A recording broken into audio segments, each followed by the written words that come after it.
Então, nós vamos encerrar agora esse nosso capítulo sobre indução e indutância, né? A gente veio falando do fenômeno da indução, depois falamos ali, né, da lei de Lenz, né? Discutimos como é que é a corrente induzida, né? E aí nós introduzimos um elemento do circuito que é o indutor e discutimos a resposta de um circuito RL, né, à corrente contínua, né? E comparamos essas características do indutor, de um circuito RL, né, com o circuito RC. Ambos, tanto o circuito RC quanto o circuito RL, né, com corrente contínua. Para encerrar essa parte, nós vamos falar da indutância mútua, né? Eu acho que está claro para vocês, né, que, em geral, na física, né, você tem vamos chamar assim, uma permanente, né, constatação de que a ação de um determinado agente sobre um sistema muitas vezes provoca uma reação, né, daquele sistema em torno do agente. Nós vimos isso lá nas leis de Newton, né, na mecânica, quando a gente viu a lei de ação e reação, né, e mais agora, tá certo? A gente tem muitos exemplos, mas mais agora, né, quando nós pegamos aqueles dois condutores e mostramos que se um condutor, né, se esses dois condutores têm correntes passando por eles, né, o que acontece? Um condutor cria um campo magnético que age no outro e o outro cria também um campo magnético que age no um, né? Então o que nós vamos ver agora é o seguinte: quando a gente falar de indutância mútua, nós vamos mostrar que se eu tenho duas espiras ou duas bobinas,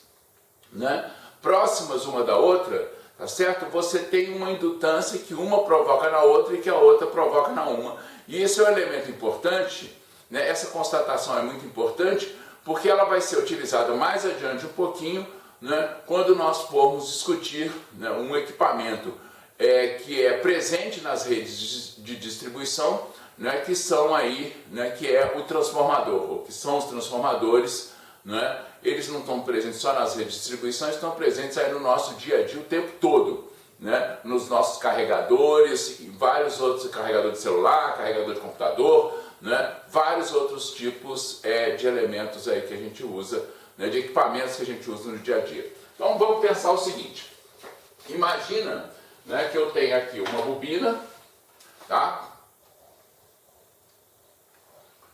Tá certo? Eu tenho aqui uma bobina, eu vou ligar uma fonte nessa bobina, né? Vou colocar aqui um resistor,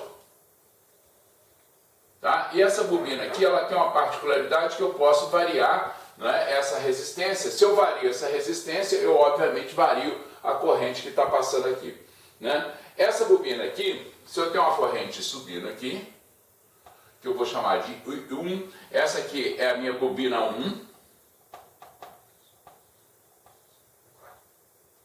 tá? Essa é a bobina 1, eu tenho a corrente 1, e se eu olho aqui, né, eu tenho um campo, tá? Eu vou ter um campo aqui que é produzido por essa corrente, né? Vamos supor que esse aqui é o campo produzido por essa corrente.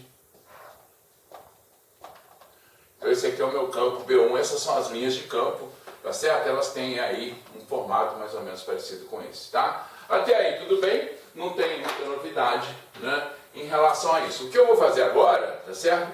O que eu vou fazer agora é colocar, né, eu vou colocar uma outra bobina perto dessa aqui. Tá? Eu vou colocar uma bobina perto dessa aqui, né, de tal forma que esse campo que está aqui, ele também vai passar por essa bobina. Tá? E eu vou colocar nessa bobina aqui um galvanômetro, né, para a gente medir o que está acontecendo. Tá? Muito bem. Vamos ver aí o seguinte: esse campo aqui, né, eu tenho um campo que está passando aqui, né, eu tenho, né, um fluxo então que está variando nessa bobina aqui do lado. Essa aqui é a minha bobina 2.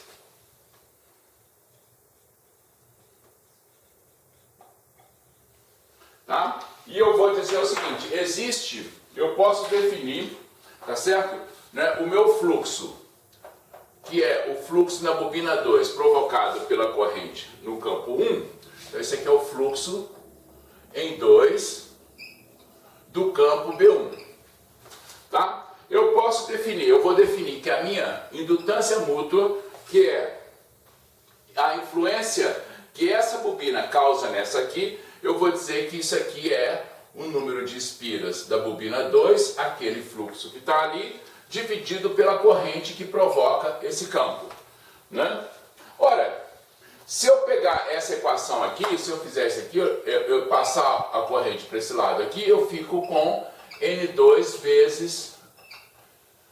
E agora pense o seguinte, eu disse, eu tenho aqui um resistor variável, tá certo? Eu estou mudando isso aqui, né? Tem um mecanismo que faz mudar de tal forma que esse campo flutue, quer dizer, esse campo varia com o tempo, né? Se esse campo B1 varia com o tempo, o fluxo aqui varia com o tempo, né? E se eu tenho então o fluxo variando com o tempo, eu posso calcular a força eletromotriz que é induzida na bobina 2. Então a força eletromotriz que é induzida na bobina 2, que é a derivada em relação ao tempo, né, de N2 Φ21, isso aqui vai ser igual, tá certo? Isso aqui vai ser igual a M21, não é? Vezes DI1 sobre DT. Ora, o que a gente pode mostrar é que eu posso fazer o mesmo raciocínio e dizer que eu tenho uma força eletromotriz. Então aqui eu crio uma força eletromotriz, olha lá.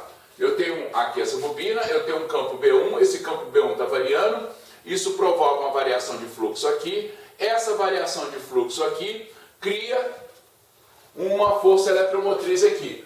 Ao criar uma força eletromotriz na bobina 2, o que ela provoca? Eu tenho agora uma corrente, tá certo? Eu tenho uma corrente agora, não é?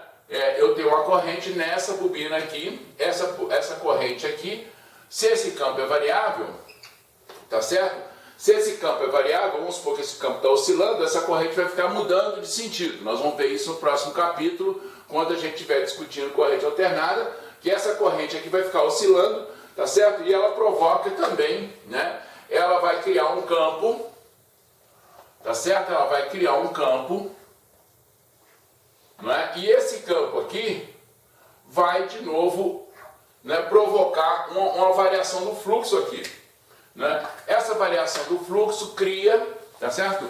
É importante ver que esses efeitos eles se contrabalançam, né? A bobina 1 induz uma força eletromotriz na bobina 2, que por sua vez induz, né, uma outra força eletromotriz na bobina 1, que a gente também pode calcular do mesmo jeito. Essa força eletromotriz vai ser D sobre DT, N1, o fluxo em 1 provocado por 2, não é? Que vai ser menos, né, M12 DI2 sobre DT.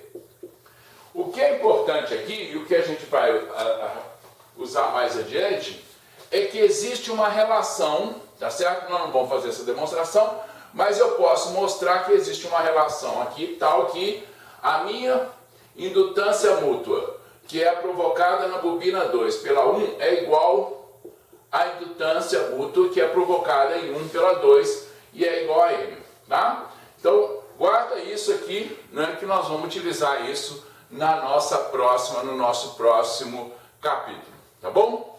Então, com isso aqui a gente encerra, né, essa parte de indução e indutância, tá certo? E agora no próximo capítulo nós vamos aplicar todos esses conceitos, né, e juntar isso com os resistores e os capacitores quando nós discutirmos os circuitos de corrente alternada. Circuito de corrente alternada, não é aquele circuito que está presente, né, desde as nossas instalações domésticas até aí as instalações industriais e mesmo em muitos equipamentos, né, que você às vezes nem repara, né? Então assim, fica atento, tá certo? A gente se vê, né, no próximo capítulo, tá bom? Um abraço e até lá!